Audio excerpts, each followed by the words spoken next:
उत्तराखंड के लोक पर्व हरेले के उपलक्ष्य में गिरौली स्थित आनंदी एकेडमी में एक पेड़ मां के नाम थीम पर आधारित एक विशेष वृक्षारोपण कार्यक्रम का आयोजन किया गया। इस अभियान का मुख्य उद्देश्य छात्र छात्राओं में पर्यावरण संरक्षण के प्रति चेतना जगाना और उन्हें सुरक्षित एवं हरित भविष्य की जिम्मेदारी से रूबरू कराना रहा, जिसमें पूरे स्कूल स्टाफ और बच्चों ने बढ़ चढ़कर हिस्सा लिया। इस बार विद्यालय ने पौधों को बचाने के लिए एक अनूठा तरीका अपनाया है। प्रबंधन ने तय किया है कि छोटे पौधों को सीधे जमीन में लगाने के बजाय शुरुआती चरण में उन्हें गमलों में रखकर सुरक्षित रूप से बड़ा किया जाएगा। जब ये पौधे मौसम और बाहरी माहौल को झेलने के लिए पूरी तरह परिपक्व हो जाएंगे, तब इन्हें स्थायी रूप से जमीन में शिफ्ट किया जाएगा ताकि इनके जीवित रहने की संभावना 100% रहे। कार्यक्रम के दौरान विद्यालय के प्रबंधक मनमोहन सिंह भाकुनी, प्रधानाचार्य गौरव पंत और उप प्रधानाचार्य दीप चंद्र लोहनी ने बच्चों को संबोधित करते हुए पौधों की देखभाल करने का संकल्प लिया। इस मौके पर विद्यालय के सभी शिक्षकों ने छात्र छात्राओं को हर साल कम से कम एक पौधा लगाने और उसकी जिम्मेदारी उठाने के लिए प्रेरित किया।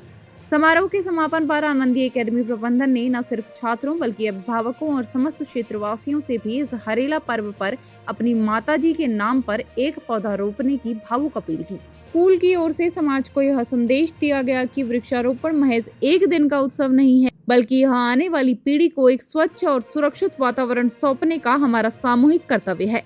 So namaskar, pranam palak to everyone watching this video.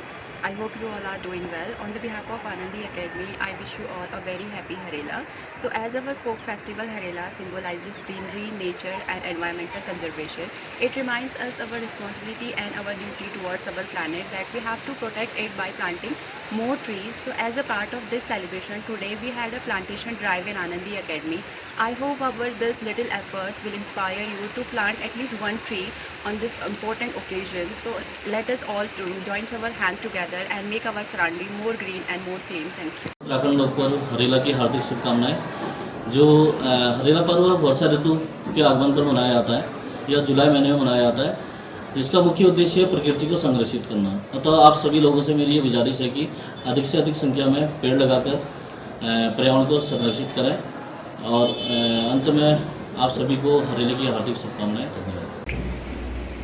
आप सभी को हरेले पर्व की हार्दिक शुभकामनाएं। आज 15 जुलाई को आनंदी एकेडमी में हरेले की पूर्व संध्या पर वृक्षारोपण का कार्यक्रम किया गया, जिसमें हमारे विद्यालय के बच्चों द्वारा विभिन्न प्रकार के पौधे रोपित किए गए। जैसा कि हर बार हमारे द्वारा भूमि पर पौधों को लगाया जाता था और जो प्लांटेशन है वो किसी ज़मीन को रोक के हम करते थे, तो उसमें हमें बार बार समय नहीं मिलता था कि उसको हम बार बार जाके उसकी केयर कर पाएँ। तो इस बार हम लोगों ने ये कदम उठाया कि इस बार हमने छोटे से जो पॉट हैं उनमें पौधों को लगाया है और कुछ समय उसका संरक्षित करने के बाद जब वो अच्छे मैच्योर हो जाएंगे उसके बाद हम उसको ज़मीन में शिफ्ट करेंगे। तो हमने इस बार थोड़ा सा कुछ नया किया है। हम चाह रहे हैं कि हर एक परिवार की ओर से, हर एक बच्चे की ओर से माँ के नाम से एक पेड़ लगाया जाए और उसको पूरे साल भर उसको संरक्षित कर उसको फिर एक अच्छी ज़मीन पर जहाँ पर जानवरों का खतरा कम हो या जहाँ पर भूस्खलन ना होता हो या भूस्खलन होता हो, क्योंकि भूस्खलन के लिए बहुत ज़्यादा ये जो प्लांटेशन है बहुत ज़्यादा इंपॉर्टेंट है, पर्यावरण संरक्षण के लिए बहुत ज़्यादा महत्वपूर्ण है। हमारे पूर्वजों द्वारा हरियाली जो पर्व है वो इसी वजह से मनाया गया कि जिससे हमारे जो पर्यावरण है वो संरक्षित रहे और लोगों को स्वच्छ ऑक्सीजन तथा जो उसकी ज़रूरतमंद चीज़ें मिल जाएं। और इसी बातों के साथ मैं आप सभी बागेश्वर वासियों को हरेले पर्व की बहुत बहुत शुभकामनाएं प्रेषित करता हूँ। धन्यवाद। आप सभी को हरेला पर्व की हार्दिक शुभकामनाएं। हरेला पर्व प्रकृति से मिलता जुलता यह एक पर्व है। इस दिन प्रत्येक घर से कोई न कोई वृक्षारोपण करता है, जिससे प्रकृति में एक सुंदर वातावरण बना रहता है।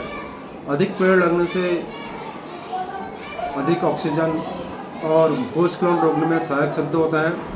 पुनः मैं एक बार आनंदी एकेडमी की ओर से आप सभी लोगों को हार्दिक बधाई और शुभकामनाएं देता हूं इस पर्व के अवसर पर।